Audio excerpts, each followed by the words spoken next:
tous pour un tout nouveau numéro de Saltwater. Ce mois-ci, je me suis baladé dans la baie de Quiberon et à Carnac dans le Morbihan, en Bretagne, pour assister au salon de la glisse et de la voile légère qui combine tests de matos et compétition. J'ai nommé le salon Sail & Glisse. Vous l'aurez compris, c'est un mag spécial glisse qui vous attend avec tout plein de champions. On passera donc un petit moment avec celui qui vient de remporter son 20e titre mondial en planche à voile, Antoine Albo, mais aussi une championne toujours en planche, Sarah Hébert. Nous mettrons aussi le cap sur Hawaï à la rencontre de Laird Hamilton, l'homme multi-support de glisse qu'on ne présente plus. Puis nous partirons à Oman pour une session kite avec Charlotte Consorti. Enfin, nous nous quitterons avec Monsieur Robinet en balade stand-up dans un endroit quelque peu insolite.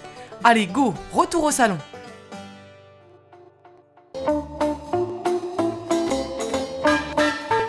La station balnéaire de Carnac, mais aussi toute la baie de Quiberon dans le Morbihan, est devenue le temps d'un week-end la capitale française des watersports grâce à l'événement Sail & Glisse et Water Games 2012.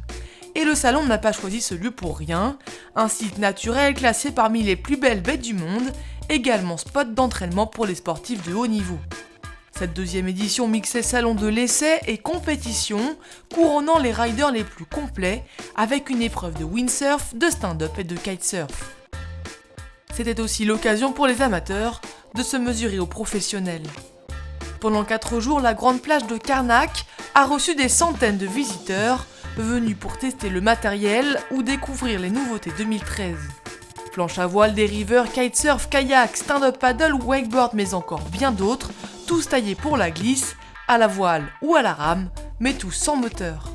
Bref, un concentré de tous les sports nautiques mis à l'honneur, et avec des parrains marraines comme le marin Francis Voyon et la windsurfeuse Delphine Cousin, Sail & Glisse a de quoi susciter le rêve et faire naître des vocations.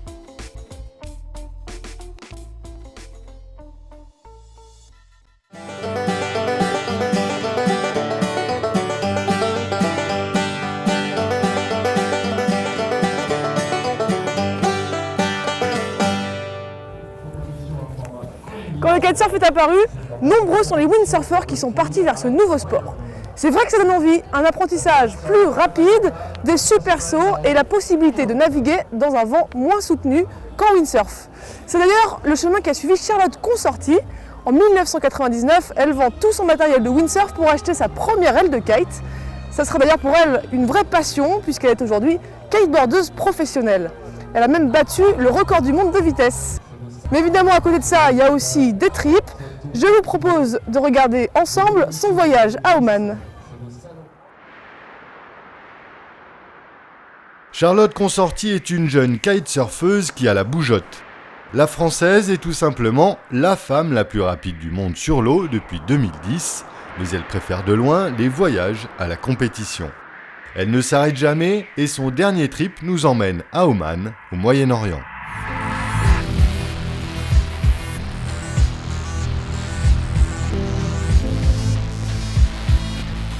Le vent est là, impossible de résister à ce lagon immense. Charlotte et Bruno se jettent à l'eau pour planer jusqu'au soir.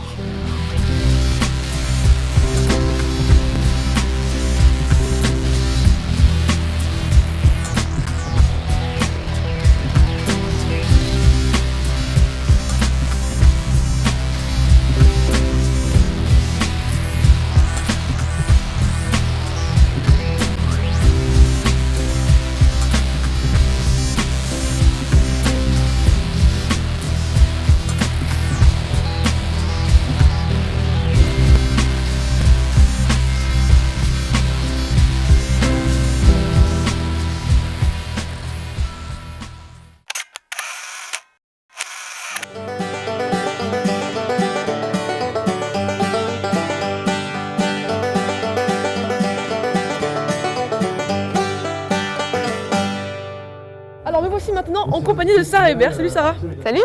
Alors toi, ta passion, c'est pas le kitesurf, c'est la planche à voile. Tu avais été 4 fois championne de France, championne d'Europe aussi en 2010 et vice-championne du monde. Du monde en 2007. Voilà. Alors il y a quelques mois, tu as tenté un super défi. Est-ce que tu peux nous en dire un peu plus? C'était la traversée de l'Atlantique en planche à voile. En planche à voile grand public, en funboard, comme les planches qu'il y a juste derrière nous. Au départ de Dakar pour retrouver la Guadeloupe normalement une trentaine de jours après. Je naviguais toute la journée pendant 6 à 8 heures par jour et un catamaran me suivait à distance et je le rejoignais le soir pour dormir sur le cata et le lendemain à la première heure je ressautais sur ma planche et donc j'ai passé mes journées en mer seule avec un seul petit mât en repère. Ça doit être beaucoup d'entraînement pour préparer à ce genre de défi? Ben oui, surtout quand on se lance dans une aventure comme celle-là, on risque vraiment sa vie puisque là, ma sécurité dépendait avant tout de ma capacité à communiquer avec mon équipage, avec une VHF. Et donc, il ne faut pas se lancer là-dedans au hasard, il faut vraiment être très prête physiquement.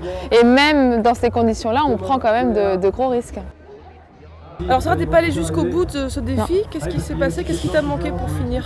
Eh ben, la voile, c'est avant tout la météo et comme tous les records, c'est toujours un paramètre difficile à gérer. On peut connaître la météo à 4, 5 jours, 7 jours, mais ça peut toujours changer. C'est ce qui s'est passé pour moi avec un vent qui a tourné à l'est et donc j'étais plein vent arrière.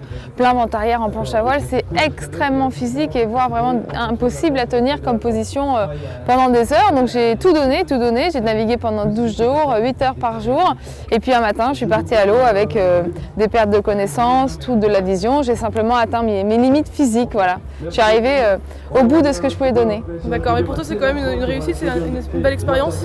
Oui, parce que j'ai réalisé mon rêve, j'ai vraiment vécu ce que je voulais vivre, être seule en mer dans les éléments et puis j'ai transmis mon message avec du cœur tout est possible, ça aussi c'était un partage, une première pour moi de pouvoir partager avec des milliers de personnes qui me suivaient et de montrer que quand on a un rêve, on peut le réaliser et que c'est pas tellement l'endroit où on arrive qui compte, mais c'est plutôt le chemin que l'on parcourt pour y aller. Et c'est vrai que c'est 2 ans de présentation et de préparation et puis voilà, c'est 12 jours absolument magiques en plein Atlantique, je m'en souviendrai juste toute ma vie, quoi.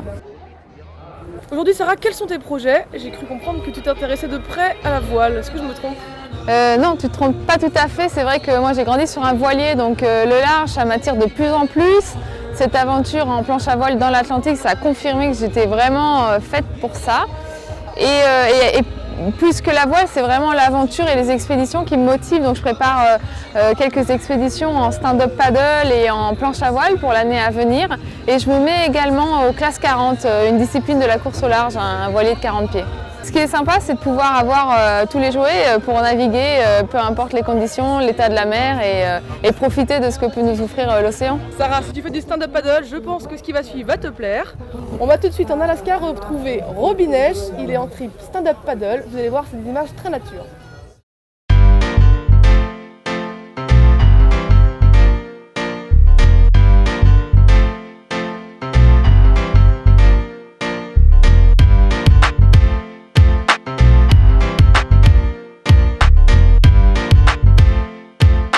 Depuis quelques années, le stand-up paddle, cette longue planche de surf que l'on conduit debout avec une pagaie, déferle sur nos côtes, nos rivières et nos lacs. Une planche, une pagaie, et c'est parti. Roby Nesh, légende vivante de la planche à voile, est reconverti en businessman, a du flair et s'est jeté à fond dans le marché du stand-up paddle. Roby joue la carte de la facilité et pour le prouver, il est parti sur les eaux glacées de l'Alaska pour un trip inédit. Accompagnés de la star montante Kay Lenny et Kevin Langerie, les 3 compères découvrent les paysages magiques d'une région sauvage et méconnue. Il faut dire que cette drôle de planche est un excellent moyen de se promener, à la fois silencieux, écologique et bon pour la santé.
en compagnie d'Antoine Albo. Antoine, bonjour. Bonjour.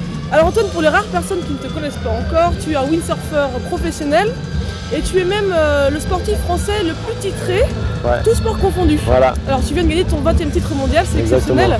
Ouais, c'est vrai que là c'était vraiment une super bataille cette année. Avec mon concurrent direct Björn Dunkerbeck, j'étais en tête au début de la saison, ensuite il est repassé devant. Et puis j'ai fait un sans faute sur les 2 dernières épreuves, donc j'ai repris la tête au classement et le 20e titre. À quel âge tu as commencé la planche à voile? Comment t'es venu à la planche? Ça vient de la famille, c'est vrai que mon père a fait de la planche au tout début dans les années 75, là, quand c'est arrivé en France. Ensuite il a monté une école de voile sur l'île de Ré. Donc moi j'ai commencé, j'avais à peu près 5 ans, il m'avait confectionné un tout petit gréement qu'il avait coupé dans une voile qu'il y avait à l'époque. Et puis voilà, entre 2 châteaux de sable, j'ai essayé de relever la voile, je faisais des petits bords et puis ça a commencé comme ça, quoi. Quels sont tes projets maintenant? Tu n'as plus rien à prouver en planche à voile. Est-ce que tu continues quand même les compètes ou est-ce que tu prévois une petite reconversion? Non, là je continue, normalement encore 2 années. Tu sais, j'avais fait le record du monde de vitesse en 2008, là j'avais fait presque 91 km/h en planche. Et là je vais partir en Namibie pour une nouvelle tentative. On est plusieurs, on est à peu près une vingtaine véliplanchistes français et étrangers.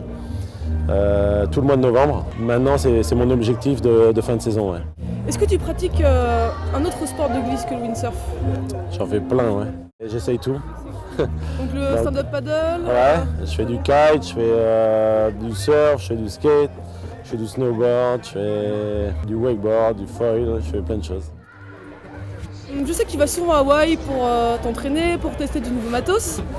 Combien de temps tu y passes par an et qu'est-ce que tu apprécies là-bas? C'est vrai que c'est toujours difficile en Europe de trouver un endroit où tu peux naviguer toute l'année. Parce que souvent il fait froid l'hiver, t'as pas forcément le vent, t'as pas forcément les vagues non plus. Donc la meilleure destination c'est Hawaï. Je passais peut-être 4-5 mois par an là-bas. Pas en une fois mais en plusieurs voyages. Et maintenant j'y vais un petit peu moins parce que j'essaye de changer un peu parce que ça devient pas monotone, mais bon, il y a d'autres choses que j'aimerais faire. Je suis un peu curieuse, je me demandais, est-ce que tu as déjà partagé une vague avec Laird Hamilton? Pas en windsurf parce qu'il fait plus beaucoup de windsurf, mais en surf tracté beaucoup, ou en stand-up. C'est difficile de faire une vague avec lui. Mais bon, c'est un très bon surfeur. Qui prend des vagues énormes et qui est vraiment exceptionnel dans des conditions extrêmes. Ouais. Mais tu fais bien de le dire parce qu'on va tout regarder un petit reportage donc sur Laird Hamilton à Hawaï. C'est tout de suite. Merci Antoine. Pas de problème. Bon vent.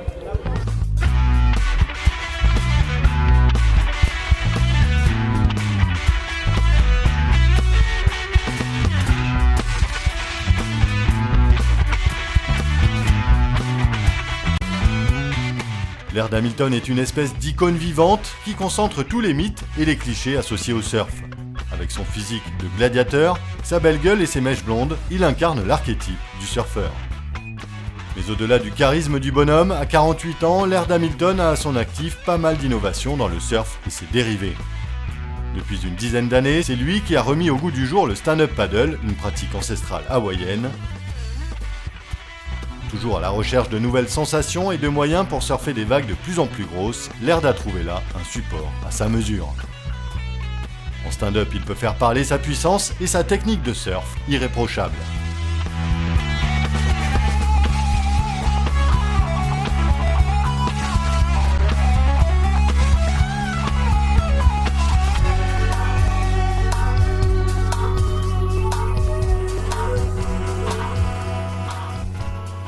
Laird est aussi le pionnier du surf à foil. Il s'agit d'une planche de surf montée sur un hydrofoil démesuré qui permet de surfer perché à 1 mètre au-dessus de l'eau. Après des mois de développement, Laird a conçu un système abouti qui lui permet d'attaquer les vagues de plusieurs mètres. Une expérience unique de surf en lévitation qui demande une énorme finesse de pilotage. Mais c'est vraiment à partir des années 90 qu'il va commencer à faire parler de lui. Avec ses potes hawaïens Dave Kalama, Derek Dorner et Buzzy Carbox, il commence à pratiquer le surf de façon innovante.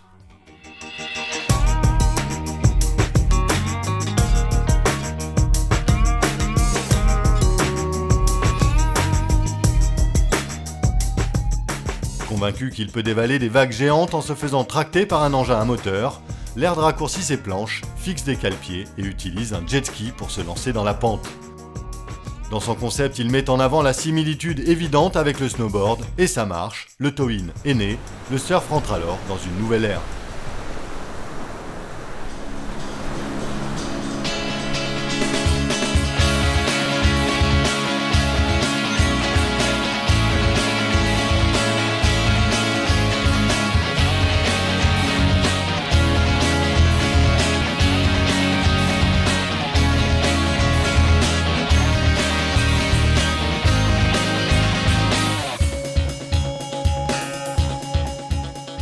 Le surf tracté permet de surfer des vagues de 10 à 15 mètres, impossible à prendre en surf classique.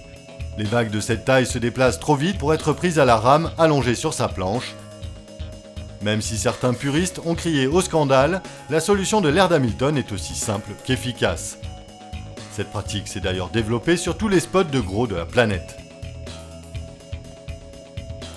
On voit le résultat sur ces images sur la fameuse vague géante de Jaws à Hawaï, tout simplement hallucinant.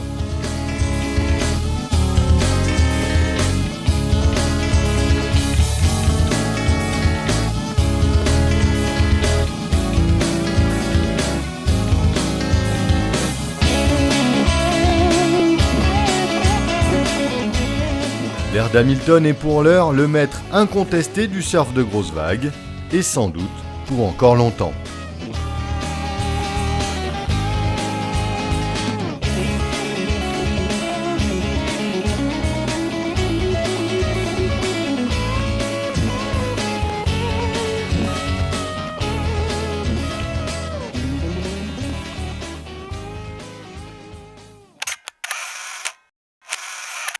Et voilà, ce numéro de Saltwater Special Glisse, c'est déjà fini.